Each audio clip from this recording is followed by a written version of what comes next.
Hi guys, welcome back to InstantK Reviews. Today we're having a look at the CM Storm QuickFire XT keyboard. So on the face of it, it's a fairly basic looking gaming keyboard. Depending on which model you opt for as well, you can choose blue, red, brown or green CherryMX switches. So what are CherryMX switches? Basically, mechanical keyboards use switches. CherryMX is one of the preferred manufacturers, pretty much because you can hit a single key 50 million times and above, and you'll still have the keys operating. So they produce a whole bunch of different switches. Generally blue and brown are preferred by FPS and RTS gamers because of the lower resistance and feedback that you get when a key actuates. So the difference here between blue and brown is that blue switches give an audible click and a bump when the key is actuated, whilst brown switches are designed to provide just the bump feedback on actuation.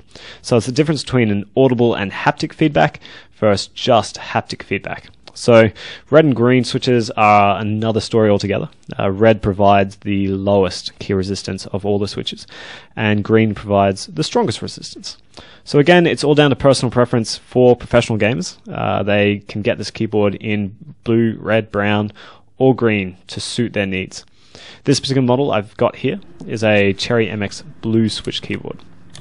As mentioned previously, there's a click and a bump back to give me an audible and haptic feedback when typing or playing games. I really kind of prefer this type of switch for gaming, as the actuation you get for each key press is really helpful, particularly if you game in poorly lit rooms. You get 6 extra keys with each keyboard. I can't show you that as my model is not the final retail packaging. You also get a PS2 adapter, and that's pretty much there for unlimited simultaneous key presses. If you play StarCraft 2, most of the professional players use PS2 adapters. So you also got a key remover tool, and that's really nice for replacing the key covers. So with the keyboard, you get a host of media keys, you get a keyboard lock for times when you're AFK. The chassis is steel plated, 1.1 kilograms, very, very weighty keyboard, and it's supported by 4 massive rubber pads at the bottom. So you're not going to be moving this around while you're gaming. It's going to stay on the table. Really nice.